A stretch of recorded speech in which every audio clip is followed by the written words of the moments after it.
as well. And McIntosh is back in contention after his injury too. It'll be interesting to see what they do though, because the young McNamara and utility man Lovadua have been great together in the halves, haven't they? So will Gale even get back in? But Evans adds power to their pack. Yeah, you'd think he will. Yeah, it should be a good game, this one. One of many good games in this round, I think. It's a tough one to call. I really do think that, because Hull FC have been playing quite well, and they're now on a winning run, which is something they weren't able to do consistently last year or the back end of last year in the first few weeks of this year. But they seem to have found some consistency. Their forward pack is incredibly strong. And Wigan have been beaten up in a couple of games in the forwards when they were in France, although last week the forwards stood up to the challenge of Salford pretty well, and Singleton does reinforce that a bit too.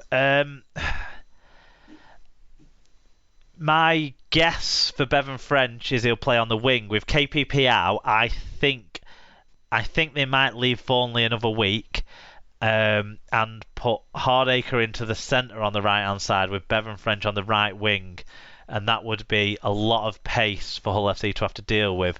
The flip side of that though is Zach Hardacre has had trouble with Josh Griffin when these two sides have played in the last couple of years, when Hardacre's been in the centre. So that's an interesting one to watch, that battle. But it's a hard game for me to pick. I'm going to go with my own side, partly because we're at home, partly because I think our defence should be pretty confident after keeping a side to 0 last week. And with French, Field and Marshall, we've got a lot of pace. So Wigan by 6, but I think it could go either way and it should be exciting. Yeah, it should be a good game. I am going for Wigan, more on home field advantage than anything else. I'm going Wigan by 4, but I wouldn't be surprised if Hull turn up and won a tight one. Yep. On Friday night, 7:45 p.m. kickoff for Huddersfield versus Catalans. I guess Chris Hill will be back for Huddersfield, who was out last week. Yeah. I guess that Lola here will be back. And I wonder if Farge is ready to come back in yet as well. I don't expect Cudjoe to be a fill-in half-back in this game. It's an interesting one, this one, though, isn't it? Huddersfield have been in really good form in the league, and if they are closer to full fitness, they should be a challenge for a Catalan side travelling over.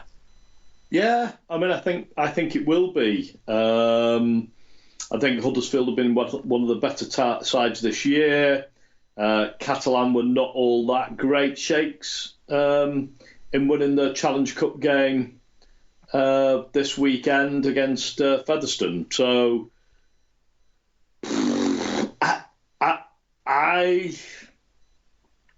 I'm going to go with Huddersfield, but not with any great conviction, and probably just as much on home advantage as anything else. So I'm going Huddersfield by 4. I'm going the exact other way, Catalans by 4.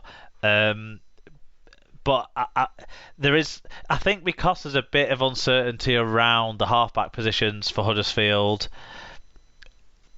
whereas Pearce will be missing still, won't he, for Catalans, actually? Didn't he get 2 games? Yes. So that is an issue for them to address. So it's very even. I just think overall, Catalans are slightly better than Huddersfield as a package, I think. But really coin flip game. I'm going to go Catalans by 4 though. Okay. 8 p.m. on Friday night, Hull KR versus Warrington. We didn't really get into the conversation about Warrington, about whether Powell should be feeling under pressure at this stage or not. Well, I think if he doesn't, he might do after this.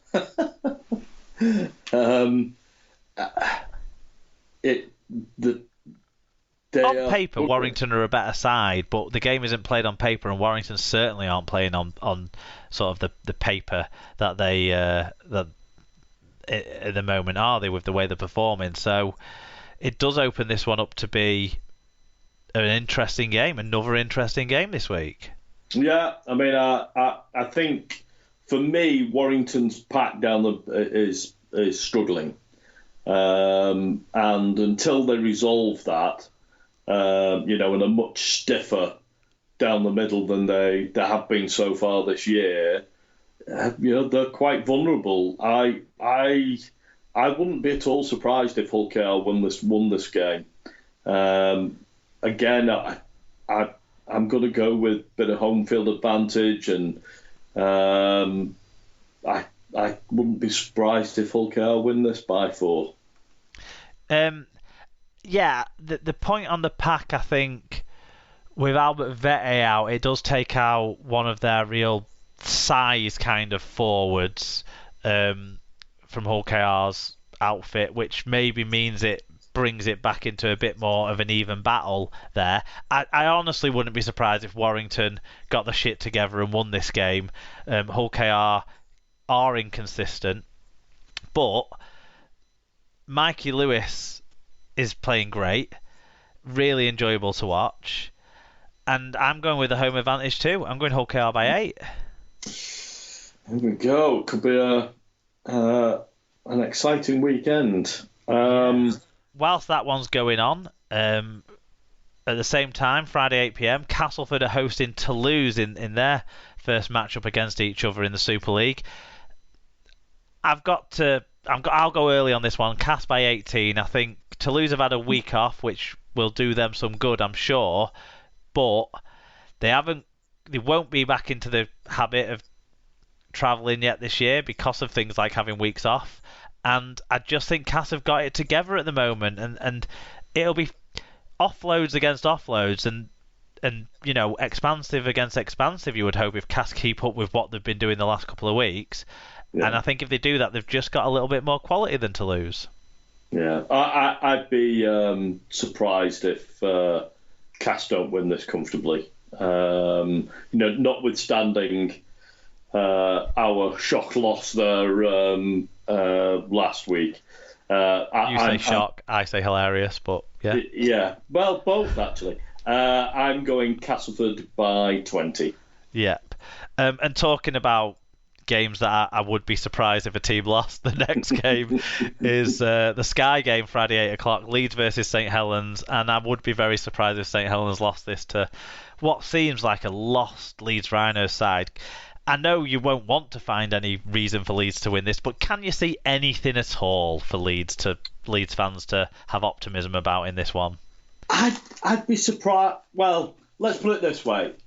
Leeds have got to respond, haven't they? I mean, they've got to respond. Eventually, you think they do, yeah? I think they've got to respond. So I think Saints will win, but I don't think it's going to be to the same extent that, let's say, Cass put them to the sword last week. I don't think Leeds will have enough to beat Saints, particularly with a few guys, coming back from injury now for Saints. But I think it'll be Saints by 14. Yeah, I've gone Saints by a minimum of 18. With Walmsley and Knowles back, that's the two kind of best players in your pack, basically.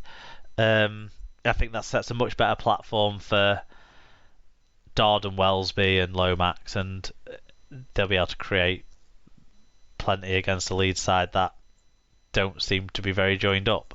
So Saints by 18. The final game, we have to wait. After so many games on Friday, we have to wait all the way till Sunday for Wakefield versus Salford. Another interesting game. Salford have been slightly inconsistent, but they haven't been bad so far this year. And Wakefield have finally woken up and found some form the last couple of weeks at Warrington's expense. What do you reckon will happen in this one? I agree. I think Salford have been at times good. I think Wakefield, however, the two wins at Warrington have got to, raise their confidence. And on their own ground, I'd be very surprised if Salford are able to get one over on Wakefield here. I think Wakefield will get home reasonably comfortably. Let's say Wakefield by 12 points. I've got Wakey too, slightly smaller margin. I've got Wakey by 6. I think Salford have got that injury challenge in the back row, which is an area that actually with players like very consistent players for Wakefield like Ashurst and Pitts and Tanganoa and Batchelor, that Wakefield have got a strength in already, and just Wakefield have been playing really well, haven't they? I do think that I'm not convinced yet in their consistency, so that's why I think the margin might not be too much. I don't know how, if there's an 80-minute performance in them, that's what we still haven't quite seen from Wakefield. So Wakefield by 6, though, I still think they'll be good enough to beat Salford in that game. Plenty of action elsewhere, and plenty of action that's going to get some TV coverage. I think you have to pay for this one in the Championship on our league, but on Friday night, for some fucking ridiculous reason, they've got a game on Friday night when there's a Sky game and 3 other Super League games. But Lee played Dewsbury, and that's on the R League app. The game of the week we picked out in the Championship is Barrow versus Batley, because why wouldn't you want to watch Barrow at the moment? That's Sunday at 3 p.m. So if anyone's able to catch that one, let us know what you think of that one. And of course, the Premier Sports TV game Monday night, 7:45 p.m. That sees the cameras travel up to Newcastle, and we'll see the Thunder against the Vikings as Widnes head up there. They like showing Widnes, don't they, on Premier Sports? Yeah, they do. In League One, the game of the week, there's an R League game because all Cornwall's games are going to be on R League, and also it means we get to watch the entertainers of that division on our league. 5:30 p.m. kickoff on Saturday for that game. It's North Wales hosting Cornwall. Should be an interesting one. Could be a few tries in that one, Mark. Yeah, I mean, it's Cornwall's first game, so I can't expect too much from them. No. But North Wales, whilst they have a habit of scoring tries, do have a habit of conceding tries too. So Cornwall could at least get some scores, and it could be sort of a 50-20 type scoreline, couldn't it? Or even more, 80 against 30 or something mental like that. But the game of the week is 2 sides that won in their opening round games. It's Keighley versus Doncaster, Sunday at 3 p.m. No, Keighley didn't win, did they? They lost. No, they won. They won at Oldham. What am I talking about? Keighley won at Oldham impressively, and Doncaster saw off the Midlands Hurricanes in a spirited effort, didn't they? So that's 2 contenders who will be looking, along with Swinton, to take the battle for promotion through that season there in League One. Sunday 3 p.m. for that one. And there's a televised game in the Women's Challenge Cup as well on our league on Sunday, 3:30 p.m. This is on Sunday evening. And this is the game we mentioned just before when we were doing the other results, David. It's possibly the one real game in the Women's Challenge Cup that has an outcome riding on it for who gets through to the knockout stages. Yeah. It's Wakefield versus the Alton Raidettes. So that and it's part of a double header at Wakefield, I'm guessing, in terms of actually people who are going to watch it live, with that Salford game kicking off at 3 p.m. then this at 5:30. So that's an interesting matchup there. Should be good. So we'll put all of those games that we've talked about on the Google form for fan views on next week's games. You'll see links pop up to that form throughout the week. If you watch or attend or are interested in any of the other fixtures in the next week that you want to talk to us about, NRL, wheelchair games that we haven't covered there, the other games in the Championship, the League One, the Women's Challenge Cup, please do send in your fan views so that we can talk about those, and make sure as well you get plenty of fan views in for us on the Super League matches, especially if you're at any of the non-televised games. Tell us what happened so we can talk about it in depth next week on the show. That's the meat of everything dealt with. We're just got the small matter of wrapping things up now, so we'll move on to the quiz and that.